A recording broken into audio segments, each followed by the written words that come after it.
You ever notice how towns like this only make the news when something dies?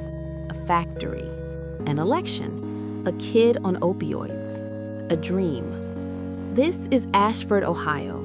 Used to be when the steel mill fired up at 5 in the morning, the whole damn town felt it.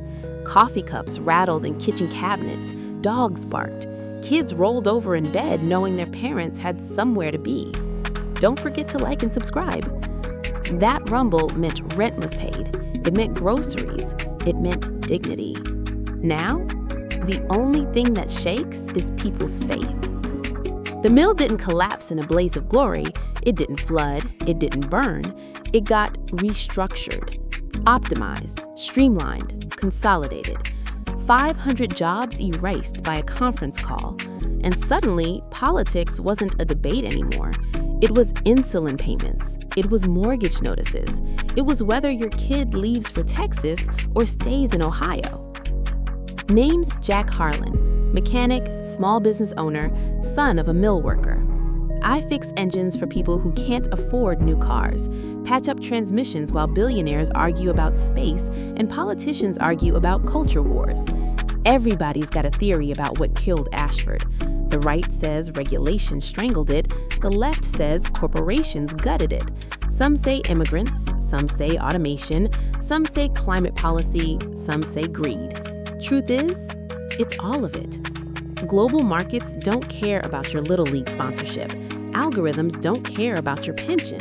And politicians, they care about the next election.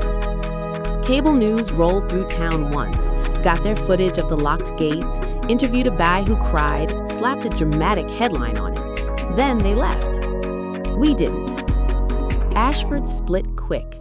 Church parking lots turned into debate stages. Facebook turned neighbors into enemies. Thanksgiving dinners turned into Cold Wars. Everyone angry, nobody building. And I was angry too.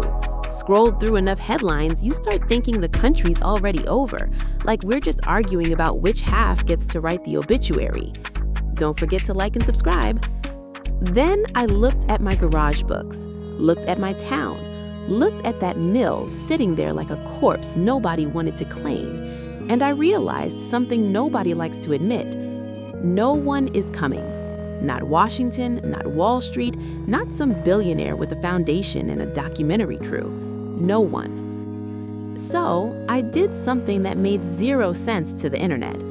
I walked into the public library and sat down with Elena Ramirez, high school teacher, climate activist, progressive as hell. We fought online for years. Guns, taxes, borders, energy, you name it. In person, it's quieter. She doesn't want government handouts forever. She wants her students trained so they don't have to leave. I don't hate renewable energy. I just don't want my town erased in the name of it. So we asked a different question. What if the fight isn't left versus right? What if it's locals versus indifference? Cut to blueprint sketches on table. The plan wasn't pretty. Reopen the mill as a workforce hub, welding and robotics, diesel repair and solar installation, automation training instead of pretending automation doesn't exist, small business incubators so the next company doesn't sell out to a hedge fund in 10 years, ownership, accountability, messy cooperation, no ideological purity tests. You want to work? You're in. You want to argue?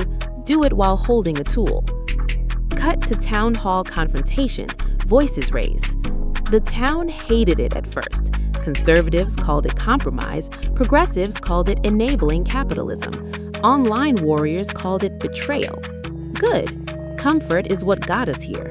We fought in public, loud, real arguments, not hashtags. We voted, lost some, won some.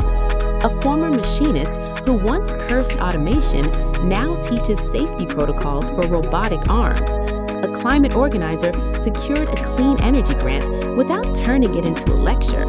A Republican banker structured microloans. A Black entrepreneur from Cleveland opened a logistics startup inside the mill. Don't forget to like and subscribe. A kid who used to post angry memes now welds beside a kid whose parents marched for causes he doesn't understand, and they argue about football instead of ideology. Cut to welding sparks exploding in dark space. The first time the machines powered back on, it wasn't loud like before. It hummed, steady, productive, not nostalgic, forward. Cut to Jack standing beside Elena watching apprentices work. This isn't a fairy tale. We still fight, the country's still divided, corporations still chase profit, politicians still posture, but here's what changed. We stopped waiting for permission. Freedom isn't clean, it isn't trending, it isn't wrapped in a party logo. It's uncomfortable. It's sitting across from someone you disagree with and deciding the town matters more than your ego. Don't forget to like and subscribe. Ashford didn't solve America. We didn't fix capitalism. We didn't defeat corruption. We just refused to manufacture outrage being the only thing we manufacture. Music builds, slow shot of mill lit at night. And when those machines hum now, late at night, under steel beams and fluorescent light, it sounds like something radical. Responsibility. You can ignore us, you can spin us, you can argue about us, but we're still here, and we're not done building. Don't forget to like and subscribe.